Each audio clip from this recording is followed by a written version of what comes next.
की महिमा करते हैं। इस जगह के लिए पिता, इस घर के लिए और इस शहर के लिए धन्यवाद देते हैं, भुवनेश्वर शहर के लिए और इस क्षेत्र के लिए पिता। ITR प्रभु ये एरिया जो भी एरिया है पिता, हम प्रार्थना करते हैं सारे के चमत्कार में प्रभु तू ज्योति बनकर इस धरती पर आए। आप इस एरिया में ज्योति भेजना पिता और तेरी अनुग्रह भेजना प्रभु। तो प्रत्येक लोगों से प्यार करता है, प्रत्येक लोगों के लिए क्रूस पर जीवन दिया है प्रभु यीशु, ताकि वो लोग जीवन पा सके, वो लोग अंधकार से ज्योति में आ सके। प्रभु यीशु हम धन्यवाद देते इस घर के लिए, तेरी अनुग्रह तेरी दया इस घर में बनाई रखी, धन्यवाद देते।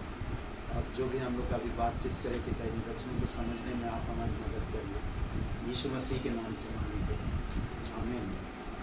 ओके, हम लोग थोड़ा सा बात करेंगे चंगा करना। ठीक है, चंगा करता, परमेश्वर चंगा करने वाला है और वो चंगा करता भी है।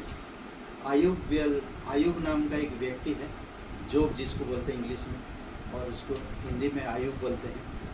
आयुब के पास सब कुछ था, कोई भी चीज़ की घटी नहीं था, और अचानक उसके जीवन में एक परिस्थिति आया, उसके बच्चे, उसकी दामाद, उसकी बहू, उसकी धन संपत्ति सब कुछ बर्बाद हो गया।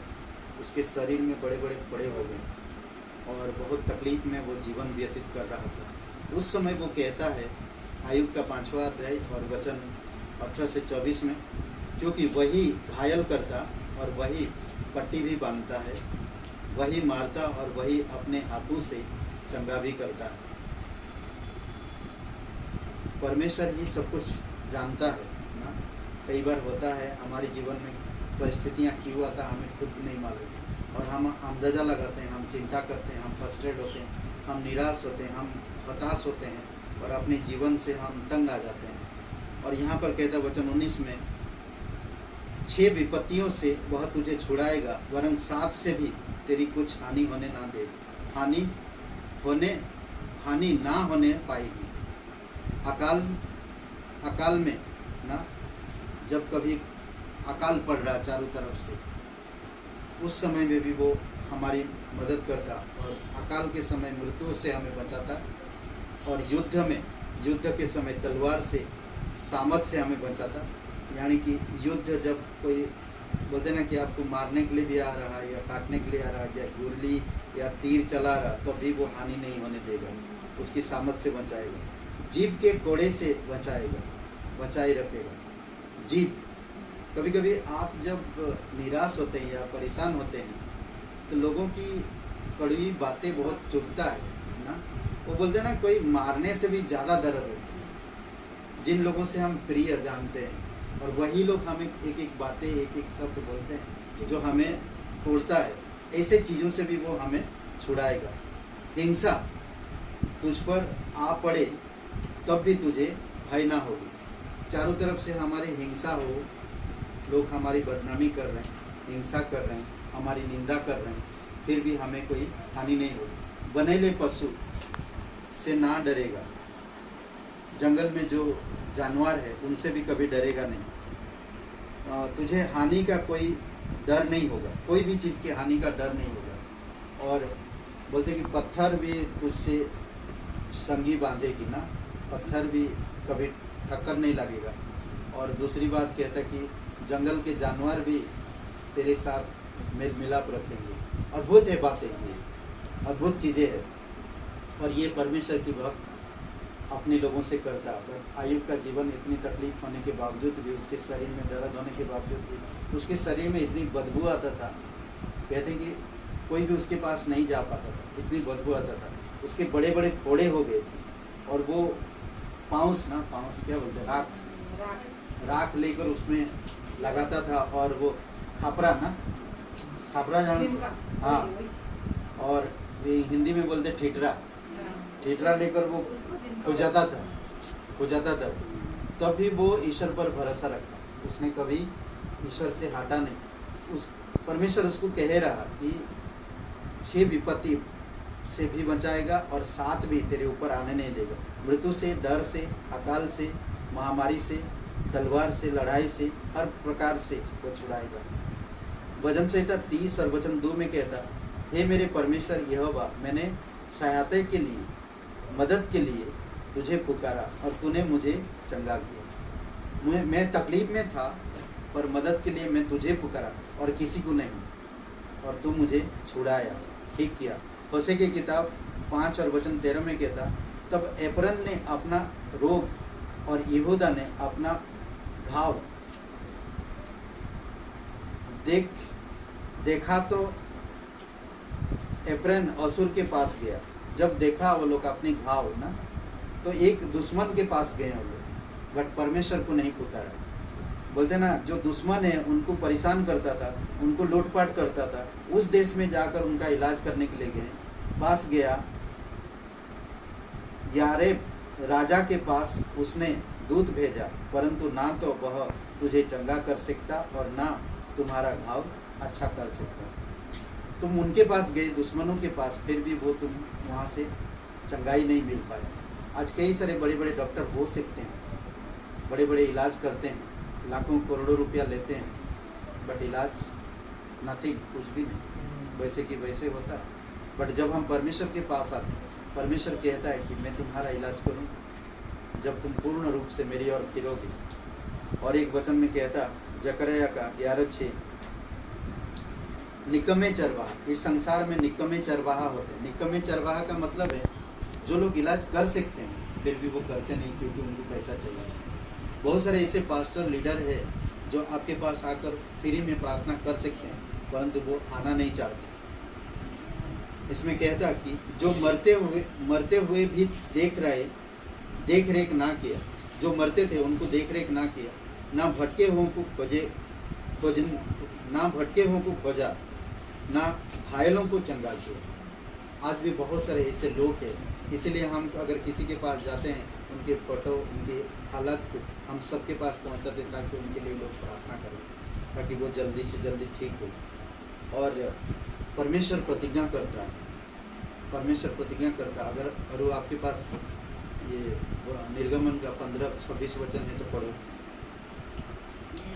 15:26 यहाँ पर कुछ बातें परमेश्वर वादा करता है और कहता हम लोगों से कि संसार की कोई भी बीमारी तुझ पर नहीं आएगी अगर हम उसके वादे के मुताबिक अगर काम करते हैं।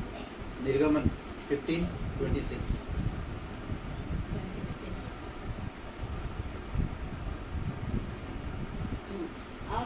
और उसने कहा, यदि तू अपने यहोवा परमेश्वर की वाणी ध्यानपूर्वक सुने और जो कार्य मेरी दृष्टि में ठीक है उसे करे, मेरी आज्ञाओं को कान लगाए और मेरी सब विधियों का पालन करे, तो जितने रोग मैंने मिस्रियों पर भेजे थे उनमें से एक भी तुझ पर ना भेजूंगा, क्योंकि मैं यहोवा तुम्हारा चंगा करने वाला हूँ। ओके, उसका नियम, उसके वचन, उसकी आज्ञा मानेंगे, पालन करेंगे और उसके साथ लिखते रहेंगे, उसके बाद के अनुसार करेंगे, तो कहते हैं कि संसार में जो भी विपत्तियां हैं या बीमारियां हैं, एक भी बीमारी हमें नहीं छूएगी। ये परमेश्वर की प्रतिज्ञा है। और बाइबल कहते हैं कि बाइबल कभी, परमेश्वर कभी झूठ नहीं बोलता, और जो प्रतिज्ञा करता है उसे वो पूरा भी करता है। और भजन संहिता 103 में कहता है, वचन 3 में, जो तेरे सब अधर्म को क्षमा करता और तेरे सब रोगों को चंगा करता, वो परमेश्वर हमसे प्रतिज्ञा करता है, जो सारे अधर्म को हमारी माफ़ करता है और हमें क्षमा करता है और हमें हमारी हर एक रोगों से हमें चंगाई देता है। 2-3 जगह पे यीशु मसीह 2-3 जगह पे कहा। मत्ती का किताब 9:12 वचन में यीशु मसीह कहता है यहाँ पर, भले चंगों को वैद्य की जरूरत नहीं, परंतु बीमारियों के लिए जरूरत ना। भले चंगों को वैद्य की जरूरत नहीं, डॉक्टर की जरूरत किसको है? बीमारी लोग, करेक्ट। पर जो ठीक ठाक है उनके लिए नहीं। यीशु मसीह वही कह रहा कि मैं भले चंगों के पास नहीं बल्कि बीमारियों के पास आया हूँ। और जो मन फिराएगा, जो अपने पापों को मान लेगा, जो मेरे वचन को सुनकर अपना मन फिराएगा, मैं उसे क्षमा करूँगा। और 9 अध्याय का वचन 21 में ही कहता, वह अपने मन में कहती थी ना, कल जो हम लोग बातें कर रहे थे वो स्त्री के बारे में, 12 साल से लहू बह रहा था, तो उसकी अपने मन में वो सोच ली थी कि मैं अगर यीशु के वस्त्र को स्पर्श करूंगा तो मैं ठीक हो जाऊंगा ना। वो मन में सिर्फ कह रही, अपने विचार में, कभी किसी को खुल के नहीं बातें की, उसने सिर्फ मन में विचार की कि अगर मैं यीशु के पास जाऊंगी और उसकी आंचल को छू लूंगी तो मैं ठीक हो जाऊंगी। और वही हुआ। वह अपने मन में कहती थी, यदि मैं उसके वस्त्र को ही स्पर्श कर लूंगी तो मैं चंगी हो जाऊंगी। और वैसा ही हुआ। उसने जाकर यीशु के पास वस्त्र को छुआ और वो तुरंत चंगी हो गई। दूसरी बात हम देखते हैं यहाँ पर कि यीशु मसीह के पास हमें चंगाई क्यों मिलता है। पहला पतरस का 2 अध्याय वचन 24 में कहता है, उसने स्वयं अपनी ही देह में क्रूस पर हमारे पापों को उठा लिया, जिससे हम पाप के लिए मरे और धार्मिकता के लिए जीवन व्यतीत करें, क्योंकि उसके घाव से तुम चंगे हुए। उसकी कोड़े खाने से, उसकी घाव से हम लोग ठीक हो गए ना। उसने हमारे पापों को माफ़ करता है। पाप की जगह पे मैं कहूँ अगर हमारी बीमारी ना, हमारी बीमारियों को वो देखता है और उसको मलम पट्टी करता है और वो पूर्ण रूप से चंगाई देता है। वो कोड़े खाया, क्रूस पर बलिदान हुआ। आप यीशु का कभी पिक्चर देखे हो? यीशु का पिक्चर देखें ना, हाँ? तो यीशु का पिक्चर अगर देखेंगे ना तो आपको पता चलेगा यीशु कितना तकलीफ उठा है ना।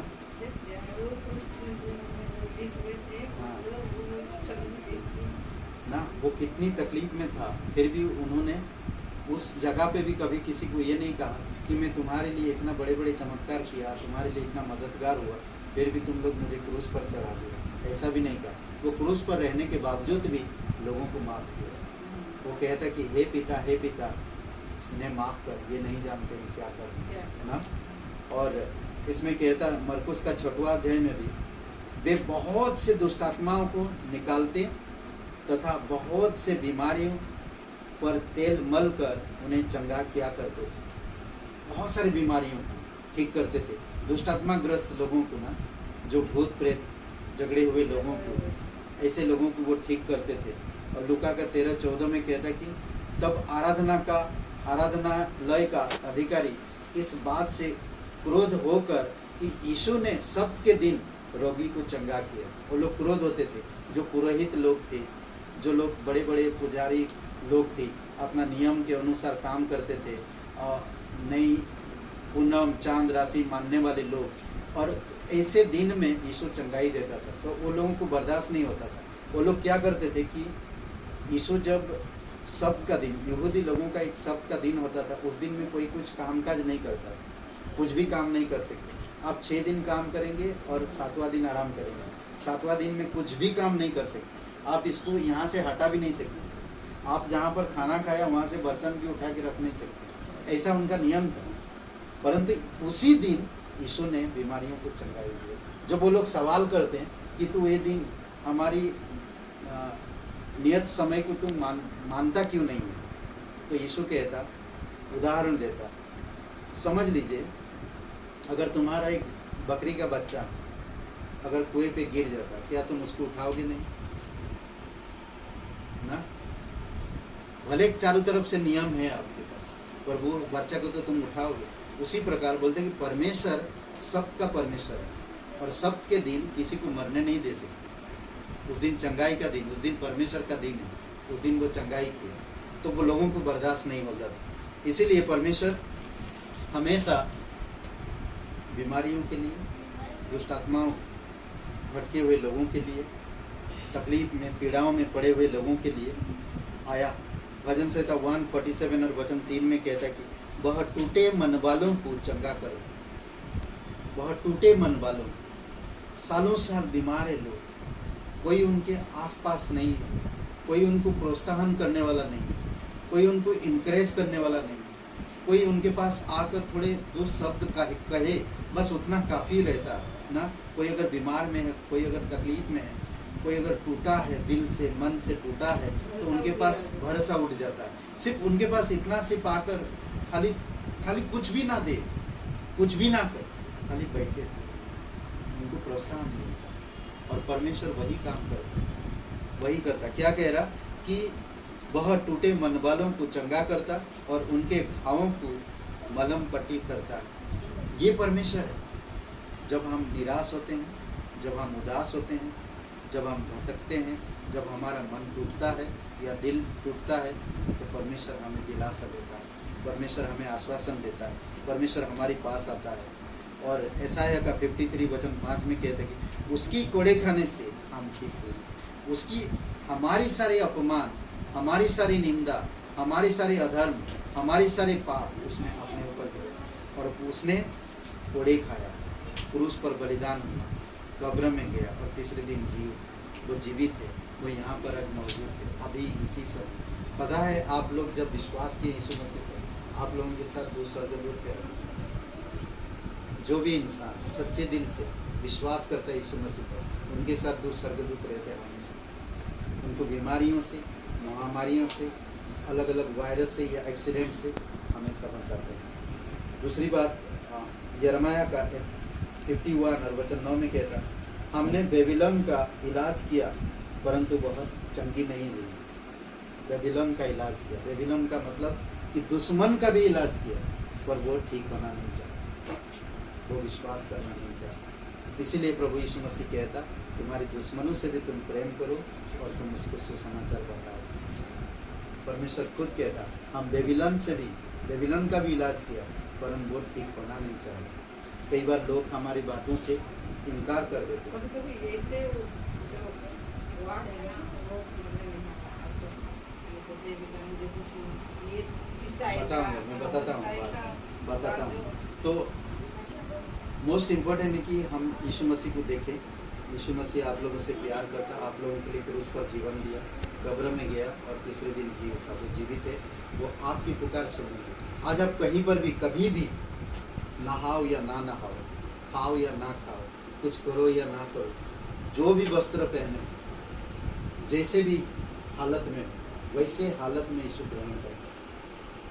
जहाँ कहीं भी रहो, उसी जगह पे पुकारो। कुछ नहीं करना कि यीशु तू सच्चा है तो मुझे अगुवाई कर या मार्गदर्शन कर, या तू मुझे प्रकाश दे कि मैं तुझे जान सकूं। हमारे पास कोई नहीं, प्रभु तू किसी को भेज जो तेरी वचन सिखा सके या हम सीख सके। उसकी आत्मा है, वो हमें सिखाएगा। बाइबल दिया है, बाइबल पढ़ो, सुनो, रोज पढ़ो।